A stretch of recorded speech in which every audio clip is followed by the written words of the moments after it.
The reason why I don't mingle with neighbors. Now check this story out. My previous address, not this address that I'm living at, but on my previous address, I learned a lot. When I first moved in there, I was in good shape, and this dude that was my next door neighbor, he was mad, and I found out later why he was mad. I caught on later. He was mad. He didn't have no friends. His father left him. He lived with his mom.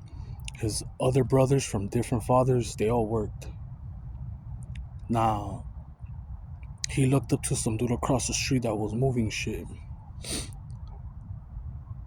And the guy that lived across the street that was moving shit, he had a problem with me. He had a problem with me because of his daughter. My past caught up to me.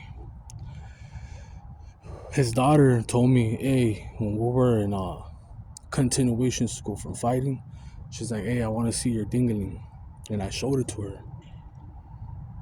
That was a little perv. I got happy. I'm like, all right.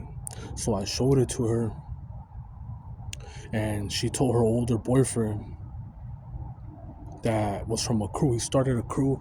He was already an adult. She was a little kid. She was like 13, I'm 13. But the father held a grudge because she told the father.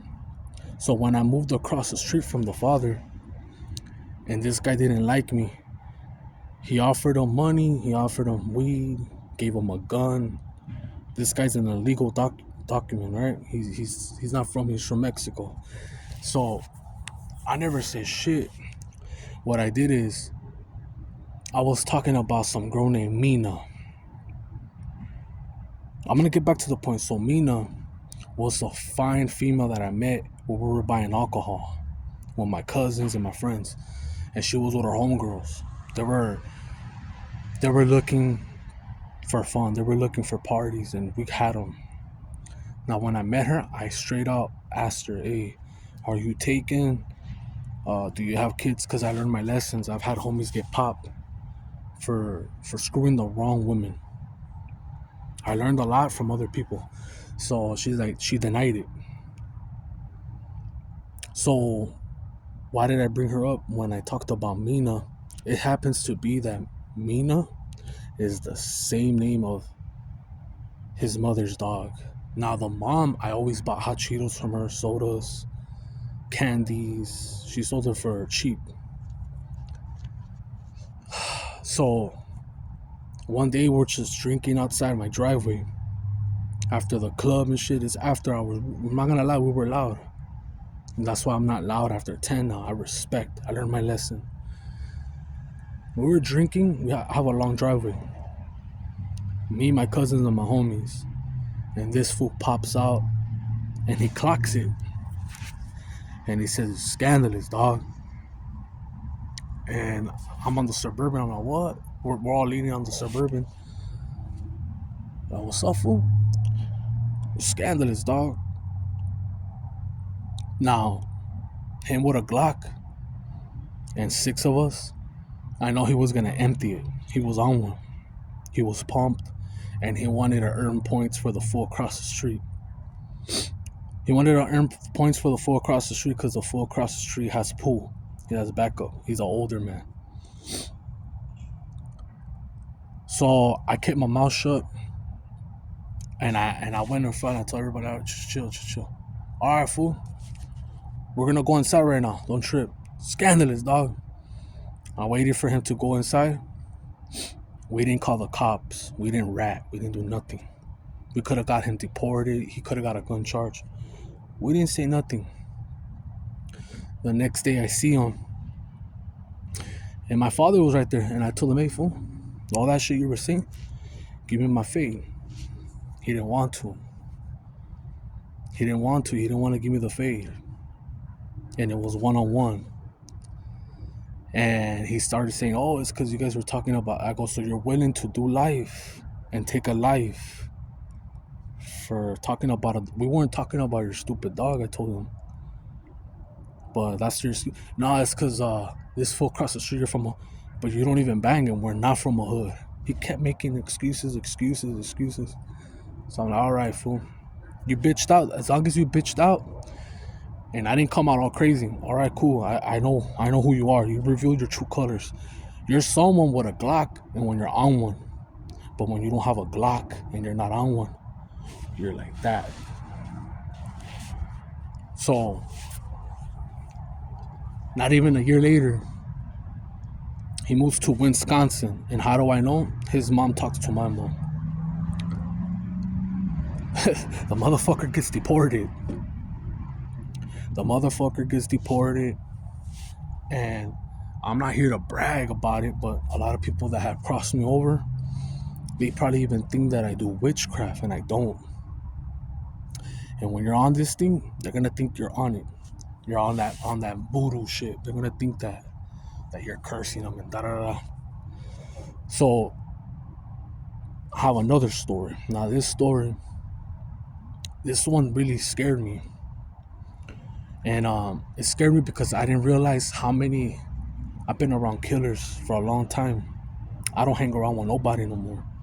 I don't have friends. I'm a loner and I'm happy. There's a difference between lonely and solitude. I protect it because when I'm around a lot of people, my social battery drains. And then I'm like, fuck. I feel tired for no reason. So I had a homie that was an alcoholic and, same age. And this dude was older. We were in our mid 20s. This dude was like in his 40s. And he worked under the table electrician. That's all I'm going to give you. I'm not going to give you the hood he's from or nothing. But this guy tripped me out. I started getting bad vibes. This was way before semen retention. I started getting bad vibes, right? And I didn't know that every time we went to drink, we would pregame, right? We would buy beers and shit, but then we would go to bars. This guy was always strapped, and sometimes he would fuck around with the meth. And when he would fuck around with the meth, he didn't trust nobody. He started getting crazy because he would have 2 or 3 days. He'd just be sweating. Now, the day that he opened up to me about murder, he touched me a lot, and I didn't want to be touched. I'm like, hey, fool, chill out. And he showed me his banger, right? And I'm the type that I get paranoid when I don't like being around tweakers because I've been around sweaty ass tweakers that touch me, and they say, nah, fool, you're just overreacting. You're just overreacting. It's all in your head. I've touched them. They're so dirty, polluted, that I feel like I'm on one and I can't go to sleep, and I start having these evil thoughts. Like I take all their nasty energy. So he tells me, yeah, bro, like he has bodies and shit, and I don't care about it. I'm cool. But what stuck out was when he told me, yeah, dog, and I got away with poisoning both of my parents. And my homeboy, he knew he had bodies like other rivals and ops. It's normal. That's the culture when you gangbang, right? But when he said, oh, I took out both my parents, and I asked him why. He's like, I hated them. And then I stopped because I didn't want to trigger him and him pop me, because he already had said that. Who knows if there was a case still on that or suspicion. And I stopped hanging around with him. I told my homeboy, you know what, fool? You could go pre-gamer with him and go out to bars, because he was generous. With money or without, he always wanted just somebody to be with him to drink and pound. Now, why do I say this? Why am I talking about this? I'm not saying names, gangs, nothing. I'm just giving you enough. You probably have a friend that is on those steps that are doing that thing. You probably know someone. And if you have that gut feeling, stay away. Because if I would have got caught in the car with him, if I say anything, I'm fucked. If he has bodies on his fucking on his hammer, and no one says nothing, we all get charged. We all get charged, even if I didn't know anything. It's happened before. And I've been around grimy fools. I've been around fools that you go out to the clubs and we're all faded. One volunteers starts doing the coke, and the coke is not enough, right, to get home. And the cops pull us over, and we all jump back of the expedition. and they're like, "Who's driving?" No one says nothing, and the guy closest to the driver's seat gets the fucking ticket, even though he wasn't the driver. That's why I'm telling you guys. Watch who you kick it with. If you have homies that are grimy, that are always trying to make fun of you in front of females, stay away from them. I've had homies like that too. And if you have a banging woman that you like, never tell your homies or show videos.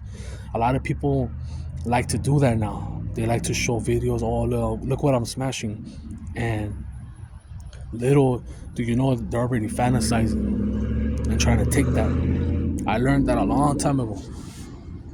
I'd rather have a female that nobody's attracted to and keep it to myself.